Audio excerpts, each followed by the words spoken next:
Buenos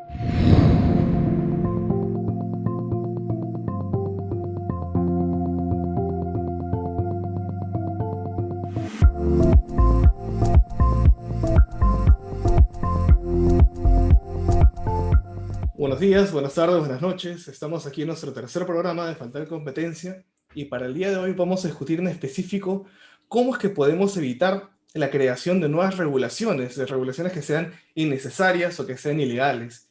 Y para ello tengo el honor de tener como invitado hoy día al señor Francisco Ochoa.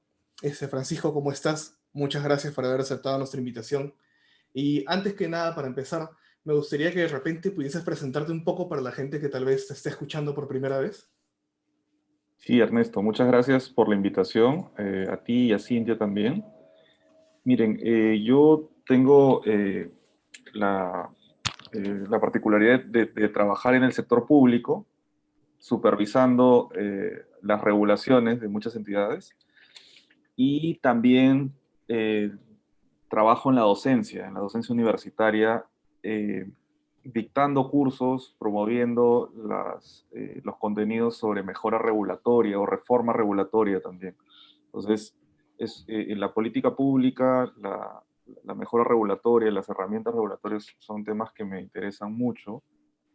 Bueno, soy abogado de profesión, tengo una maestría en regulación, pero no desde el punto de vista de servicios públicos específicamente, como usualmente se le conoce en muchos países, sino es una maestría en técnicas, herramientas regulatorias por la London School of Economics. Y bueno, actualmente estoy también tratando de expandir un poco mi campo de investigación al estudio del comportamiento enfocado en prácticas o intervenciones públicas, ¿no?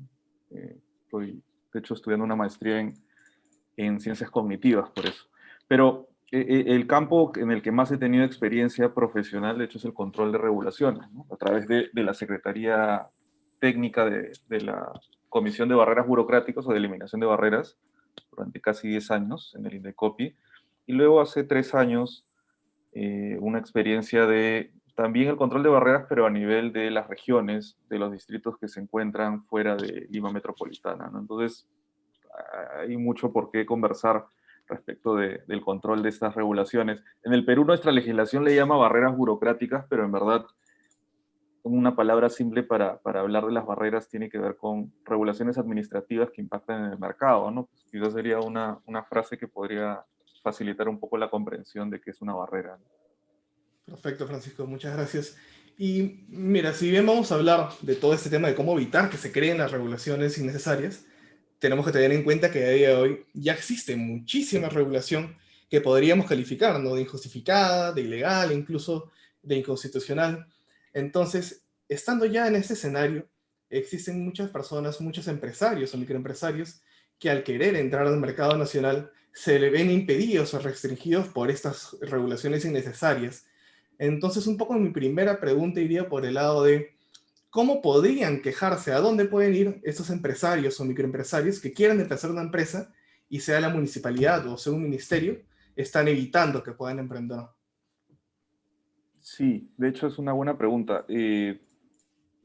Los métodos tradicionales o los remedios tradicionales que ofrecen los sistemas jurídicos en diversos países tienen que ver con recurrir a acciones judiciales, ¿no? Porque por un tema de check and balances y separación de poderes, usualmente el control de la administración pública, de los que producen regulaciones administrativas, es ejercido por los jueces, los tribunales judiciales. Entonces, lo mismo sucede en el Perú, de hecho, y eso nos enseñan los abogados en la universidad, que tenemos las famosas garantías constitucionales. Lo que no nos enseñan en la universidad en verdad es cómo presentarlas y cuánto duran y qué implica, qué tan efectivas son. Eso es lo que falta un poco en el pregrado.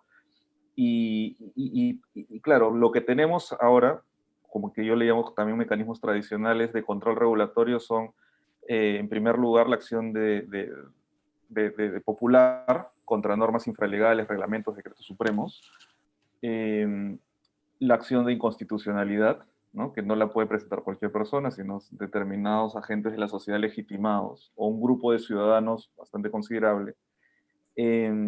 Y bueno, las acciones de amparo contra normas autoaplicativas, ¿no? Básicamente esos serían los tres mecanismos o remedios que podríamos de manera bastante general identificar si es que teóricamente se nos pregunta qué debería o qué mecanismos existen para recurrir contra normas o contra el efecto de normas, ¿no? El tema es que, como les mencioné, y creo que todos lo saben, las acciones judiciales tienen determinadas particularidades en cuanto a tiempo, efectividad, sobre todo el tiempo es muy importante, ¿no? Entonces, y también el tema de legitimidad, ¿no? Porque la mayor cantidad de regulaciones a las que se enfrentan usualmente los empresarios o cualquier tipo de persona que quiera recurrir a algún servicio del Estado tiene que ver con ordenanzas municipales. Y las ordenanzas, para que puedan ser derogadas por una acción externa, no interna de la propia entidad, como puede ser la derogación, sino obligada por parte de un tribunal, sería la acción de inconstitucionalidad, básicamente, ¿no? Claro, la acción de amparo te ayuda, pero para caso por caso, y tiene una serie de etapas que pueden llegar hasta el tribunal, pero varios años, ¿no? Por el tema del agravio constitucional. Entonces, claro, esos son los mecanismos tradicionales, pero por eso en los años 90, con la idea de promover las inversiones en el Perú, como en muchos otros países de Latinoamérica, se crearon remedios administrativos, ¿no? Y como ustedes saben, todo lo que se administrativiza tiene una razón de tratar de acelerar el proceso, ¿no? Aparte de darle un carácter técnico, ¿no? Por lo tanto, se crea dentro de la Agencia de Competencia Peruana un mecanismo para que a través de un trámite sencillo y rápido, entre comillas, más sencillo y rápido que el Poder Judicial, se pueda también cuestionar una regulación. Entonces, y ese mecanismo ex post, porque es una vez que existe la regulación, como el mecanismo tradicional que les mencioné, judiciales y constitucionales, solo existe en el Perú, aparentemente, ¿no? O sea, una revisión rápida de la legislación de otros países. El Perú es uno de los pocos países, o casi el único en el mundo, que tiene un control administrativo posterior de las regulaciones, ¿no? Y este es el famoso procedimiento de eliminación de barreras burocráticas. Entonces, yendo a tu pregunta, Ernesto, luego toda esta introducción, eh, un empresario o cualquier persona que tiene algún problema de una restricción administrativa, en teoría podría tratar de ver qué es lo que más le conviene, ¿no? La vía judicial con diferentes caminos, tiempos y también consecuencias, o la vía administrativa a través del Indecopi. Siempre hay que tener en cuenta que igual todo pronunciamiento de la autoridad de competencia, como es administrativo, se puede ir al Poder Judicial también, ¿no? Lo interesante es que el efecto de las resoluciones del Indecopi, que básicamente te da como producto que no te apliquen una regulación, ¿no? Eso es finalmente el producto que otorga estas resoluciones con carácter ejecutorio, no requieren de ratificación judicial para su implementación, ¿no? Eso es algo interesante, ¿no? Porque algunas personas podrían decir, bueno, pero igual se da el Poder Judicial, sí, pero de acuerdo a nuestra legislación, las resoluciones que están firmes, que firme significa que ya no tienen ya que agotar en la vía administrativa, son ejecutables por todas estas resoluciones del Indecopi, ¿no? Entonces, un camino interesante es acudir al Indecopi en este famoso procedimiento de eliminación de barreras burocráticas. Sin embargo, y hay que hacer una precisión, los criterios que tiene el Indecopi para ver qué casos evalúa y qué casos pueden aplicar en materia de regulaciones administrativas son criterios bastante limitados y acotados. No en el sentido negativo de la palabra, sino es un sentido objetivo. No cualquier regulación es sometida a juicio de Indecopi, ¿no? Indecopi es una evaluación bastante exhaustiva de qué podría o no representar algo que sea evaluado por Indecopi mismo.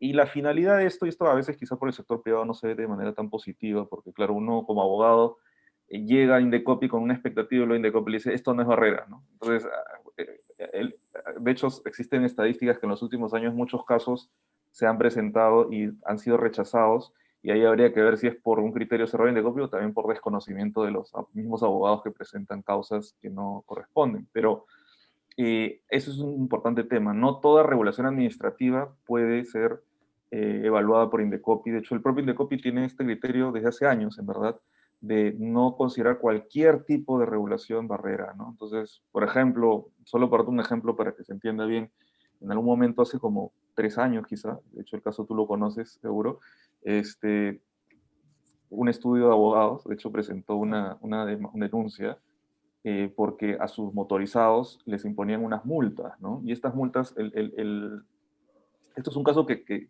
es bien interesante porque Suena a que la causa tenía cierto ánimo de justicia, de hecho, porque decían, oye, la autoridad que está imponiendo las multas no es competente, ¿no? Viene la autoridad de transporte del Poder Ejecutivo, me supervisa, pero también viene la autoridad regional o provincial y también me fiscaliza. Alguno de ellos no es el competente. Entonces, la demanda o la denuncia en este caso fue presentado bajo la idea de que quien le estaba imponiendo la barrera, que era una municipalidad provincial, o la regulación, no solamente las sanciones, sino el exceso. Lo que se estaba cuestionando además era el límite de velocidad, ¿no? Decían, ¿por qué me están poniendo el límite de velocidad de 60 kilómetros por hora? Y además me están multando. No cuestionaban la racionalidad del límite, sino la legalidad, porque decían la autoridad, esta no es competente, la otra sí. Entonces yo denuncio a esta. Entonces eso lo presentaron ante Indecopi, e Indecopi lo que tuvo que decir es que esto no era un caso de barrera, porque la idea de las barreras burocráticas bajo la legislación peruana, eh, dentro de una agencia de competencia, hay que tratar de ubicarnos bien, no es una agencia de mejora regulatoria, es una agencia de competencia, es que únicamente aquellas regulaciones administrativas que afectan o que tienen la naturaleza y el ánimo y el objetivo de regular el mercado son aquellas que pueden ser consideradas como barreras.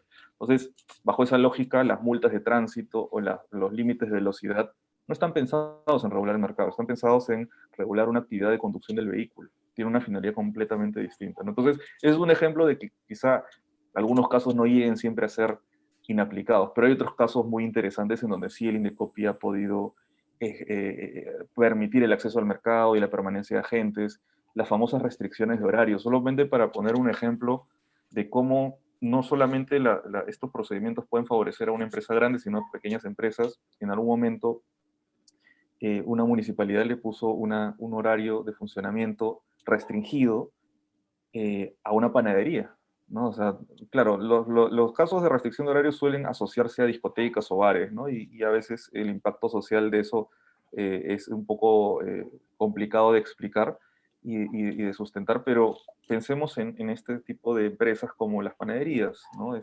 Por naturaleza abren bien temprano. La municipalidad le impuso un límite, creo que era más o menos de abrir no tempranito, sino le dijo, tú tienes que abrir a partir de las 9 o las 10 de la mañana. Pues eso, por ejemplo, es irracional.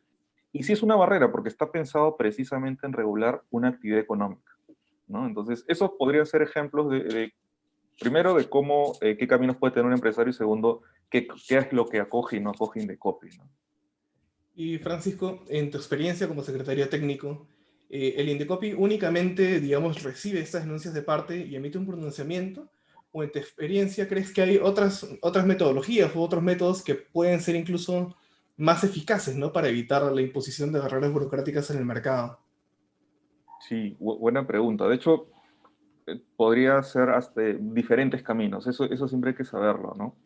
Eh, El tema es que los abogados casi siempre quieren pelear, ¿no? Ese es un tema, ¿no? El litigio casi siempre se busca como una salida, pero ya pensando desde un punto de vista de política pública, es decir, ya no tanto con el ánimo litigante, sino como solucionador de problemas, la pregunta que entonces es muy importante, porque solo se tiene la posibilidad de hacer un control posterior, ya sea de judicial o de copy, para solucionar este tipo de problemas, o podemos tener un ánimo quizás hasta más preventivo, ¿no? Y la respuesta es afirmativa, de hecho, ¿no? Depende de los diferentes caminos que querramos explorar y que también nos presente quizá el propio Estado a través de la legislación, ¿no? Entonces, un camino que, por ejemplo, implementan otros países, otros gobiernos, es el control previo, ¿no? Ustedes saben, esta discusión de control previo por control posterior siempre existe probablemente en muchas materias, tanto en competencia inclusive, ¿no? En libre competencia también se discute mucho qué tanto es bueno el control posterior, el control previo, regulación, o control posterior vía competencia. Algo parecido también pasa en materia regulatoria, en materia de producción regulatoria. Eh, el camino de control posterior, que es el que les he mencionado inicialmente, es un camino que lo que hace es tratar de apagar un incendio ya generado, finalmente, ¿no? Sin embargo, siempre los mecanismos preventivos también son vistos con buenos ojos, y lo que existe de manera más generalizada a nivel internacional, gracias a la OSD en verdad, y a países como Inglaterra, Estados Unidos, México, Chile, entre otros Australia, diferentes países, pero sobre todo por esta idea de organización como la OSD, es el control previo de las regulaciones. Entonces, la premisa del control previo es la siguiente. ¿Para qué voy a esperar hasta que esto sea sometido a un tribunal judicial? Porque, como les digo, solo en el Perú existe esta idea de copy, control posterior, pero en otros países tienes que pelearla ante el tribunal judicial, ¿no? Estas regulaciones. ¿Para qué esperar eso? ¿Y para qué esperar un daño, un impacto negativo en la economía? Si es que podemos filtrar previamente estas decisiones políticas eh, regulatorias antes que generen ese daño, ¿no? Entonces, a esto, por ejemplo, se le conoce como mecanismos de control previo y el mecanismo más utilizado, conocido, es el famoso análisis de impacto regulatorio, ¿no? O RIA también se le conoce en inglés, que consiste en tratar de justamente todos esos aspectos posteriores que se podrían evaluar como la legalidad o la lógica, la razonabilidad del análisis costo-beneficio, que mejor se hagan antes, porque la idea es que si uno pide algo de manera posterior, significa que siempre se quiso de manera previa. Entonces es una lógica importante. Entonces, el RIA o el análisis de impacto regulatorio está pensado en eso. El uso del RIA comienza en los años 80 en Inglaterra y Estados Unidos como parte de una política pública de fomento de las inversiones y luego se ha ido dispersando a nivel mundial por la OECD, ¿no? Ahora, también existe una discusión de qué tan efectivo puede ser solo tener un análisis de control previo y no un control posterior, porque a la vez una regulación hay que pensar que es finalmente un producto del Estado, ¿no? O de la organización que quiere cambiar un comportamiento. Por lo tanto, los análisis predictivos, como el RIA, en donde yo trato de decir, por ejemplo, eh, voy a implementar o exigir a las empresas que a partir de la fecha incorporen en su etiquetado o en el empaque un octógono. Eso es producto de una regulación, no es una práctica voluntaria o espontánea del empresariado. Entonces, esa regulación tiene una finalidad pública, ¿no? Y esa finalidad pública debería quedar medianamente clara tanto para el sector privado, que va a ser quien va a invertir el esfuerzo y costos, como para la sociedad beneficiada, ¿no? Que deberían de ser los consumidores en teoría. Y obviamente esto lo tiene que estar y tener clarísimo el propio Estado, ¿no? Cosa que no siempre sucede en los proyectos de ley, en los proyectos de decreto supremo, en los proyectos de ordenanza, ¿no? Y en el tema de los octógonos, por ejemplo, pasa algo muy interesante porque eh, es una práctica, es una regulación que trata de modificar comportamientos y modificar también o inclinar toma de decisiones, ¿no? Independientemente de que estemos o no de acuerdo, algo muy importante es saber cuál es el objetivo, ¿no? Y eso, por ejemplo, se analiza en el análisis de impacto regulatorio. ¿Por qué? Porque por un lado yo podría decir, la finalidad de estos octógonos, ¿qué es? Es tener un upgrade o algo mucho mejor de lo que son los famosos rotulados que muy pocas personas saben interpretar. Es tratar de dar de manera más clara las propiedades nutricionales o la composición de determinados productos industrializados. Entonces, hasta ahí todo bien, pero no es el objetivo. El objetivo es, ¿cuál es? Es cambiar la decisión de no comprar ese producto, reducir el consumo de ese producto, o el objetivo, además, o no es lo primero, sino lo que voy a decir a continuación, o el objetivo es reducir la obesidad infantil. Entonces, todo este tipo de análisis debería realizarse previamente. ¿Por qué? Porque es un producto. Un producto necesita saber a dónde va dirigido. Entonces, eso es algo que, por ejemplo, los empresarios en teoría deberían de al menos merecer saber, porque si van a invertir recursos, por lo menos saber qué va a generar como beneficio, como bienestar a la sociedad, ¿no? Entonces, ese es un tipo de discusión, por ejemplo, que debería hacerse en el mundo ideal, en el análisis previo. En el análisis posterior, por ejemplo, en el tema de barreras burocráticas, se pide a la entidad que sustente ese tipo de información. Se le pregunta, entidad, ¿tú llegaste a definir bien tu objetivo?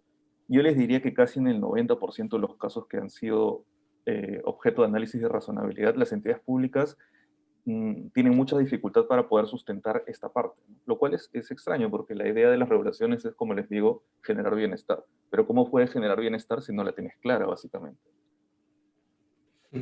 Tienes toda la razón, Francisco. Y bueno, yo tenía una última consulta, ya vimos cómo podemos combatir la regulación que ya existe, y ya vimos un poco qué mecanismos se están barajando, ¿no? Se están utilizando para poder evitar la creación de regulación que posteriormente sea declarada o ilegal o carente de razonabilidad. Sin embargo, hoy en día, ¿tú consideras que existen algunos enfoques dentro de la doctrina o dentro de algunas instituciones privadas donde se estén barajando nuevas teorías regulatorias que de repente ahora ya estén sucediendo, de repente en el futuro, puedan evitar de una manera mucho más proactiva que se evite la creación de regulación innecesaria o injustificada? Sí, bueno, a ver, en primer lugar, creo que el camino para poder reducir las regulaciones, o sea, tenemos dos quizá grandes problemas. Un primer problema de cantidad y otro problema de calidad, ¿no? Tú has mencionado mucho la cantidad y la calidad, ambos, y es importante enfocarse en el primero, sobre todo, porque la cantidad hace muy difícil el procesamiento y el seguimiento de los resultados de la regulación, ¿no? Existe un estudio nacional, de hecho, que lo que nos dice es que hasta el año 2014-2015, por ejemplo, teníamos más de 600.000 cuerpos normativos. Es demasiado. Entonces, eso genera una dificultad para quién. En primer lugar, crea una dificultad para el regulado. Claro, no va a ser una sola persona sometida a las 600.000, pero el solo hecho de tener un grupo de empresas, un gremio, el cual tiene que estar sometido a por lo menos 200 normas, eso igual es algo bastante grande, ¿no? Entonces, ese es un primer gran problema, ¿no? La cantidad. La cantidad también genera un problema de comprensión de las normas, de poder estar actualizado. Por ejemplo, el día de hoy, muchos de nosotros como ciudadanos, y apartándose un poco del tema económico, eh, tenemos pues, que estar revisando todos los días el peruano, inclusive para saber qué norma de aislamiento social nos toca, ¿no? Entonces, eso, por ejemplo, es a lo que están sometidas las empresas constantemente, ¿no? Lo que pasa es que ahora los ciudadanos estamos entendiendo cuál ha sido la situación de las empresas. Entonces, el tema de cantidad es sumamente importante y por eso el RIA, por ejemplo, es un mecanismo. eh, en algún momento también un congresista norteamericano planteó hace muchos años, pero no ha sido obviamente implementado, la idea de un presupuesto regulatorio, ¿no? ¿Qué significa eso? Que las entidades públicas puedan planear la cantidad de sus regulaciones anualmente, así como se hace un presupuesto que tienen todas las entidades en cuanto a dinero, se plantea y se somete también a discusión y eso también puede tener un impacto en la cantidad y en el costo de las regulaciones, porque se le asignaría en teoría un presupuesto, un límite de cuánto costo le pueden imponer a la sociedad. Entonces, por ejemplo, un mecanismo más o menos interesante, muy cuestionable, por cierto, ¿no? Para poderse implementar, pero es algo que puede someterse a análisis. Otro tema en cuanto a la cantidad también de las regulaciones es saber qué tan necesario es implementar regulaciones como única solución, ¿no? Se entiende el concepto de regulación para muchas autoridades públicas que solamente puede estar traducido en la emisión de leyes, normas, decretos supremos, etcétera, y sanciones o procedimientos administrativos. Ese concepto tradicional de la regulación se conoce como comando y control. Ya desde hace muchos años, la literatura sobre el tema y organizaciones como la OSD tratan de migrar un poco del comando y control hacia mecanismos alternativos, como el uso de la persuasión, la educación, ¿no? Para poner un ejemplo, Indecopi, que es una autoridad que durante muchos años, tiene más de 20 años Indecopi, ha sido conocida como una autoridad de comando y control, ha ido migrando gradualmente hasta la fecha al uso de herramientas mixtas, ¿no? Y no solamente en materia de eliminación de barreras burocráticas, que es lo que nosotros conocemos, como las actividades de persuasión y de fiscalización, sino también, inclusive en materia de protección al consumidor, Indecopi no solamente tiene las comisiones, por ejemplo, ¿no? Que son las que procesan procedimientos sancionadores, ¿no? También tiene departamentos o unidades muy interesantes como la Autoridad de Protección al Consumidor, ¿no? La Dirección de la Autoridad de Protección al Consumidor, que tiene diferentes productos informativos para el mercado, ¿no? Tiene concursos, por ejemplo, para las empresas que tienen las mejores prácticas, pero también tienen algún tipo de mecanismos informativos, como por ejemplo estos de comparar las ofertas de los taxis por aplicativo, ¿no? De las empresas que hacen esta actividad de intermediación. Entonces, ese tipo de mecanismos, que quizá no es el más utilizado a nivel de todo el aparato estatal peruano, es algo a lo que podríamos recurrir para querer reducir la cantidad de regulaciones y también mejorar la calidad, porque este tipo de herramientas informativas pueden generar inclusive mejores resultados que una herramienta punitiva o de comando y control, ¿no? Entonces, bajo un análisis simple de costo-beneficio, si algo, un mecanismo informativo me cuesta, no sé, pues una campaña simplemente en redes, 1.000 o 100 soles, y más bien un procedimiento sancionador me cuesta 3.000, pero logro el mismo resultado, debería querer escoger el mecanismo informativo, la educación, la capacitación. Entonces, eso es un mecanismo. Hoy en día también se habla mucho de las ciencias del comportamiento para tratar de comprender mejor qué hace tomar una decisión hacia un lado o hacia otro, ¿no? Y así por el estilo. Entonces, tenemos mecanismos de control previo para analizar el costo-beneficio de las regulaciones. Tenemos esta idea de migrar más hacia lo persuasivo, más que lo punitivo, y también otro tipo de ideas interesantes como las que les mencioné, tratar de hacer a las entidades públicas internalizar los costos. Eso es bien importante también. Perfecto, Francisco. Muchas gracias por esa información. Realmente la regulación es un gran problema en el Perú, ¿no? Todos los índices de competitividad estiman que justo después del tema de corrupción siempre está la sobreregulación, ¿no? Y lo peor es cuando esta es innecesaria o es ilegal. Y como mencionaste, más del 90% tal vez sea regulación irracional, la cual merecería una revisión, ¿no? Nuevamente, muchas gracias, Francisco, por aceptar nuestra invitación. Espero que tengamos la oportunidad de tenerte aquí nuevamente para conversar. Por ejemplo, podríamos conversar de este tema conductual, ¿no? Del cual hablabas, que está haciendo como una nueva tendencia, ¿no? Y bueno, nada más volver a agradecerte. ¿Hay algo más con lo que te gustaría cerrar de repente? ¿Qué retos crees que estarían pendientes en la regulación del Perú? Sí, mira, yo justo quería decirte esto, creo que desde la primera pregunta, pero voy a aprovechar en la última parte para decirlo, y es que creo que podríamos variar el concepto que tenemos muchos abogados de que la regulación es mala si es que cambiamos el contenido de la práctica, ¿no? Porque la regulación en sí misma como mecanismo es algo que es inherente al ser humano, finalmente, ¿no? Todos los organismos vivos inclusive tienen algún tipo de control o modulación. Entonces la regulación no es negativa por sí misma.